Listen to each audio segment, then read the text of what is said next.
Hey there, Heather Boyd Wire here, and today it's Tip Tuesday. Today I'm going to show you how to wrap any stone or cabochon with crocheted wire.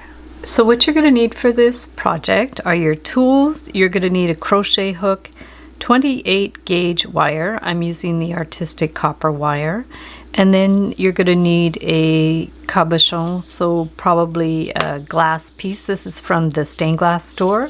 But you can use any piece. You can use a stone, you can use wrap up anything you want. The size of the needle isn't too important. If you want it really fine, you can use a smaller one. This is 2.55 millimeters.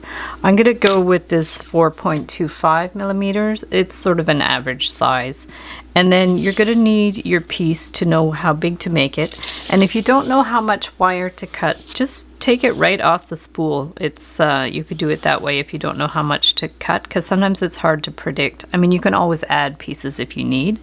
So basically, I don't really have a set way of crocheting. You could follow a kind of a crochet pattern book if you want to do a double or a single crochet.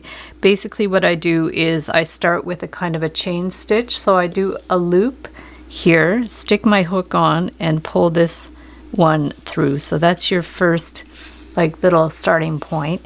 And then basically, you know, wind it around the finger and hold it like this. And definitely there's a lot of tutorials on YouTube about how to crochet. So I would just start by doing a bit of a chain stitch.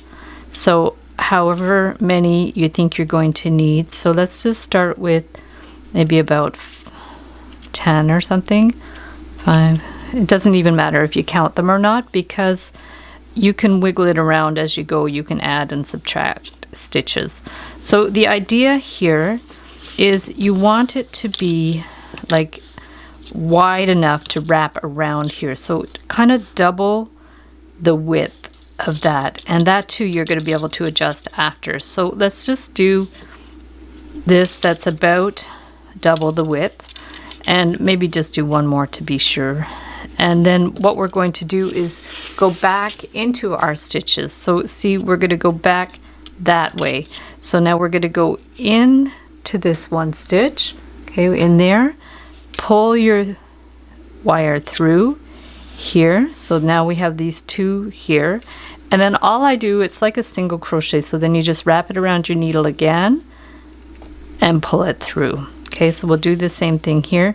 Now these are kind of bunching up a bit, so it might be easier to actually cut a good long piece and cut it off the spool, because I see already it's kind of bunching up a bit. So if you can figure out a way to do this so that it doesn't bunch up, that would be great. Otherwise, just cut a good long piece, and then that way you can untangle it as you go.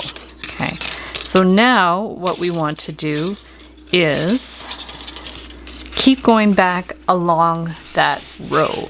So we're going to go, we've done one in the first stitch, so now we're going to go to the next stitch, put it in, wrap it around and pull it up, and then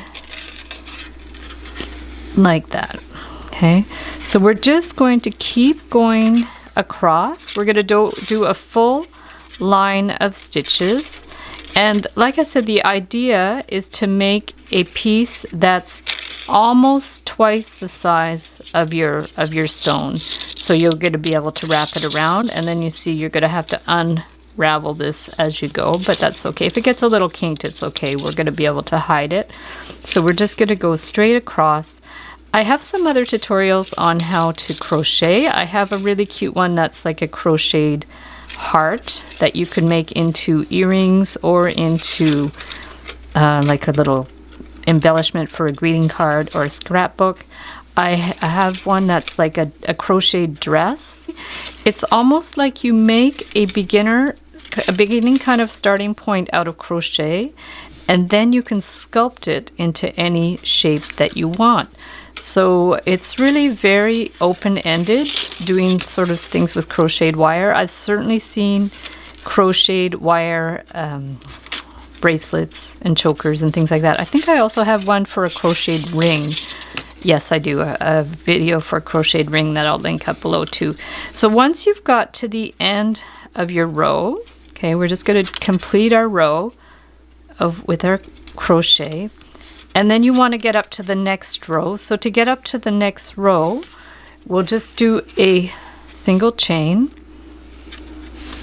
and then we'll turn it around, and then we're going to go back across the other way.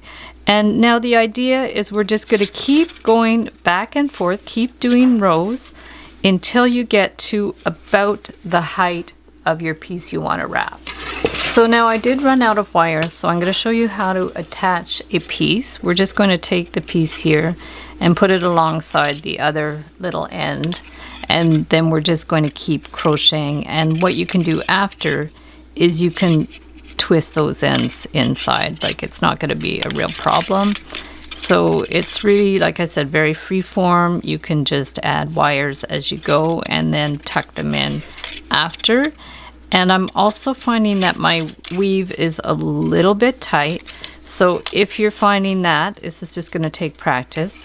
All you're going to do is, if you're finding your weave too tight, just when you do your stitches, just bring them in here and just pull more wire out. You know, just make them looser, pull more wire out, and then that way your stitches are going to get looser. Like you could pull more wire out of here.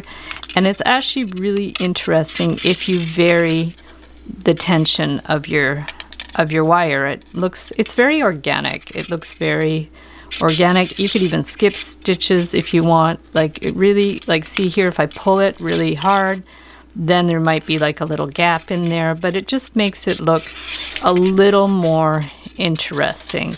So we'll just keep going until we get till we feel like we're finished. So once you get to the end of what row you think you're going to stop at, I've done about 6 rows, I think. So it's going to be about the height of the piece, and don't worry, it's going to stretch out. So what you want to do now is just pull this end through so it won't ravel. Not that it's going to ravel much because it's the wire is pretty stiff. So we pull that through, and then we have, this is our basic piece that we're going to work with. So now what you want to do is just stretch it around a bit, like just pull it so it looks a little interesting. You can also add beads if you want after, and or as you go if the wire is cut. And so now the idea is you're going to take your piece and just wrap it around. So if we put that one in here, we can just, okay, watch for our little pieces there, and we're just going to wrap it all the way around. Now it is a little slippy to start. Don't worry about that. You're going to be able to fix that. And so let's go ahead and take this little end, and all we're going to do is really sew it in to finish it off. So we're just going to bring that in here and start to finish off the end. So if we start here, okay, so we have one little starting point there, and then we can flip it down here, okay, and we're going to start to sew it in place. So it's, if you sew, it's kind of like making a little pillow or something. So this I might have even made this a little too big, but that's okay. We could definitely work with that. So, and then we have this other random end that we had previously that we had to add the wire, so you can even use that to pull it together. So what you want to do now is just go in and just finish like stitching it together basically. So you're going to go through there and just bring it through and stitch it together, the ends. And really there's no huge rhyme or reason to this. You just want to close off the little bits so that your stone won't fall out, and you're going to see it's really interesting. You know, if you like things that are more organic and abstract, this is a perfect little design. And then all you really have to do after this, once you're happy with it, is just like in sewing, just go over your stitches a couple of times to be able to finish it off so they won't ravel. And you really don't need to do much because the wires holds itself. So we're going to do that, clip the end. And then the same with these. If you want a little loop at the top, this is going to be the next step, because this one has a hole, but that wasn't intentional. I just grabbed this stone and it happened to have a hole. But what you can do is actually, if you have like extra wires at the top, you can pull this up, okay? Make like a little, go like this, make like a little loop thing. And then something I've done with this, see there's a little loop there. I've just taken this and given it a little twist, okay? Just give it a little twist around. And then that forms like the kind of loop thing at the top. So we're going to twist that around, okay? And then just clip that end. And then as always, just pinch it in place there. So now already you have like this little loop at the top that you can use. You can add a jump ring, or you put it directly on your cord. And then these pieces too, you're just going to have to finish them off. If you have trouble like stringing them through with your fingers, just use your pliers and get them through. Pull that and then just clip it. Yeah, like I said, I've put probably too much wire. I probably didn't need to do that many rows because it's a very tight weave. And then what you want to do now is rotate as much as you can, rotate this around so it's centered how you like. Okay, it's centered at the top of the stone if you have to wiggle it around a little bit. And if you want to play with the weave, you can open it like up a bit like that. So just to show you how it would look, like this is very bunchy at the back, but to show you how it would look if you opened it up more, you can just kind of open it up more. Like if you had less wire, it would look more like an open kind of shape. So you can really play with this, sculpt it. As you see, this one was a little more like loose and open. And yeah, go for it. And be sure to share pictures of what you make in the Wire Art and Jewelry Makers Club. So thanks so much for watching the video. Give it a big thumbs up if you liked it. Be sure to subscribe to my channel for lots more wire art and jewelry making videos. Hit the notification bell to be notified when I go live and when I post new videos. Be sure to join the Wire Art and Jewelry Makers Club on Facebook, where we share photos of our work and inspire each other every day. And if you'd like to check out my wire art and jewelry on Etsy, be sure to check out our shop. My husband and I specialize in custom wedding cake toppers and funky jewelry. And if you'd like to get on my mailing list, I'll send you my Wire Art Essentials ebook, so you can sign up for that below as well. So thanks again for watching, and we'll see you the next time.